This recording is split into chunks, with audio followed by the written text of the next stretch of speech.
Quão amável, ó Senhor, é vossa casa! Minha alma desfalece de saudade e anseia pelos seus átrios. Meu coração e minha carne rejubilam e exultam de alegria no Deus vivo. Quão amável, ó Senhor, é vossa casa! E aonde é a casa de Deus? Primeiramente, o primeiro templo do Senhor somos nós, o nosso coração, a nossa vontade, a nossa inteligência, o nosso corpo. E depois, a igreja. Quão amável, ó Senhor, é a vossa casa! A minha alma desfalece, ou seja, meu ânimo, a minha inteligência, ela morre de saudade, o meu intelecto, tudo aquilo que eu possuo como ânimo e inteligência, pelos átrios do Senhor, a casa do Senhor. Meu coração e minha carne rejubilam e exultam de alegria no Deus vivo. Assim como Maria entrou em êxtase e naquela oração que bendisse ao Senhor por ter concebido Jesus, que nós possamos agora agradecer a Deus. Porque Jesus está conosco, o Espírito Santo está conosco. O responsório de hoje é o Salmo 83. Reflexão do dia 3 de agosto de 2023, 17ª semana do Tempo Comum, quinta-feira. Santo do dia, Santa Lídia, uma das primeiras a ser venerada pela Igreja. Era primeiro século, ainda quando Paulo chegou em Roma, foi Lídia que cedeu a casa para que a primeira igreja foi a casa de Lídia, né?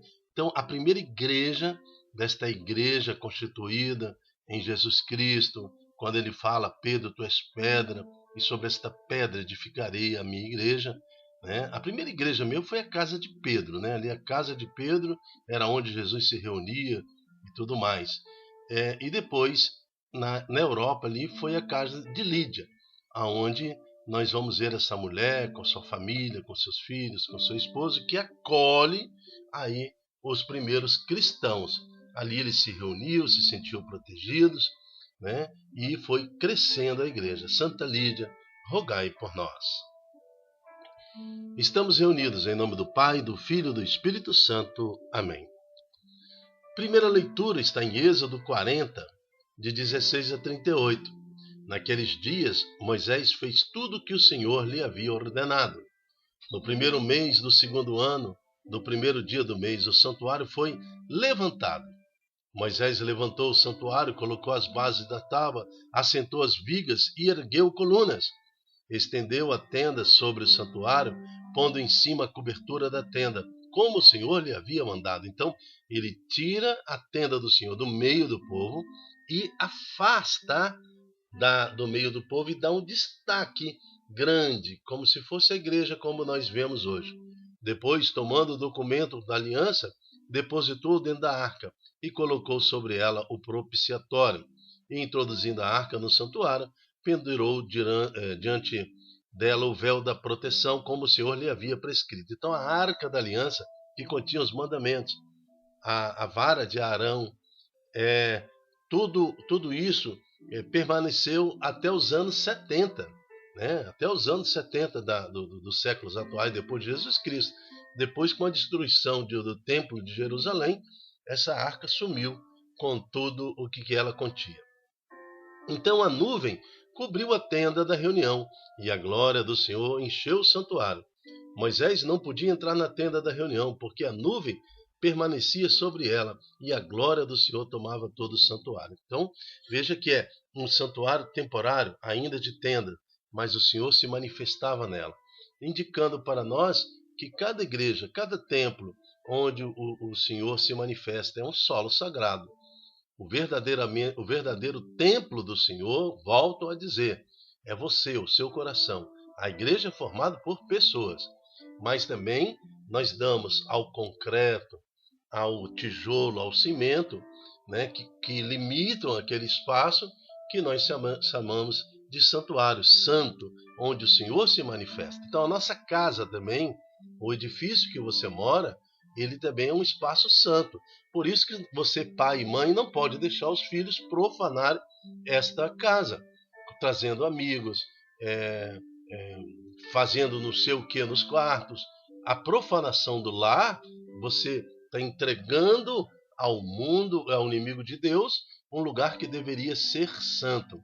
Então, por isso que a casa também é santa. Sua sala é santa, sua cozinha é santa, o banheiro é santo. Então, os quartos são santos.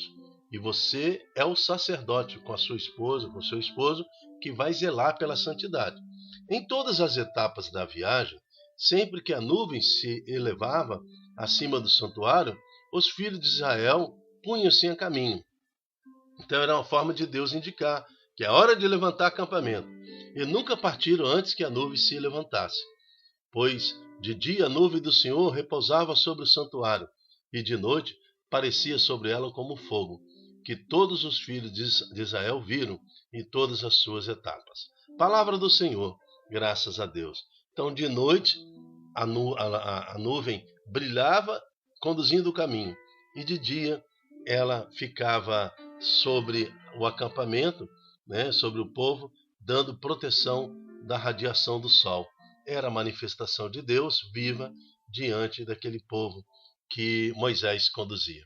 Que a luz do Senhor possa brilhar em sua casa, dando o sinal do caminhar, e também nos tempos difíceis, que o Senhor possa também manifestar-se em total proteção. Veja você mesmo com teus olhos o quanto que Deus luta, o quanto que este mundo invisível dos anjos lutam pela salvação e santificação da sua casa. Que seus olhos vejam, pois a sua casa, o seu lar, a sua família é proteção de Deus. Amém. Evangelho. O Evangelho está em Mateus, capítulo 13, de 47 a 53. O Senhor esteja convosco. Ele está no meio de nós. Proclamação do Evangelho de Jesus Cristo segundo Mateus. Glória a vós, Senhor. Naquele tempo disse Jesus à multidão: o reino dos céus é ainda como uma rede lançada ao mar, que apanha peixes de todo tipo. Então, o reino dos céus é para todos. Não tem exceção. O reino dos céus está para todos. Seja pecador, não pecador, seja transgressor, não transgressor, seja ingênuo, mau, o reino de Deus é para todos. Então o Senhor morreu na cruz, foi crucificado e o seu sangue libertou todos nós. O perdão é para todos. Quando a rede está cheia, os pescadores puxam a rede para a praia, sentam-se e recolhem os peixes bons para o cesto e jogam fora os que não prestam. Mas aqui a parábola nos mostra que haverá um tempo de colheita, de separação. E na segunda vinda do Senhor Jesus, os vivos e os mortos serão julgados. Então é importante que eu morra no sentido de santidade, buscando a santidade. Porque mesmo que eu tenha morrido há 100, 200, 300, 1000 anos antes de Jesus voltar, eu voltarei com aquela consciência de pecado, com o peso do meu pecado. Então é melhor morrer em santidade, porque no julgamento final eu poderei ser salvo. Assim acontecerá no fim dos tempos, diz o Senhor Jesus. Isso sai da boca dele. Os anjos virão para separar os homens maus, dos que são justos, e lançarão os maus na fornalha de fogo. Aí haverá choro e ranger de dentes. Compreende isso? Toda a igreja respondeu sim, sim, compreendemos. Que você também possa compreender isso. Fala, sim, eu compreendo. Que os maus serão jogados no fogo. Então Jesus acrescentou: assim, pois, todo mestre da lei que se torna discípulo do reino dos céus é como o pai de família que tira do seu tesouro coisas novas e velhas. Quando Jesus terminou de contar essa palavra, partiu dali. Palavra da salvação. Glória a vós, Senhor. E eu quero ressaltar o versículo 49. Assim acontecerá nos fins dos tempos. Então, há fim dos tempos. O fim dos tempos é um fato, constatado na Bíblia. É mais uma profecia, não, é mais um dizer de Deus que há de se cumprir. Os anjos virão para separar os homens maus. Quais são os homens maus? Aqueles que pecam, contrariando os mandamentos do Senhor e ainda levam os inocentes ao pecado. Esses são os homens maus. Serão separados dos justos. Quais são as pessoas justas? aqueles que tentam salvar os seus irmãos, aqueles que tentam alertar os seus irmãos e alertar a si mesmo e buscar santidade todos os dias, aquele que tem temor a Deus. E lançarão os maus na fornalha do fogo, ao fundo do eterno, que é os infernos. Aí haverá choro e ranger de dentes. Compreendes isto? Compreende tudo isso? Esta é um dizer muito forte de Deus.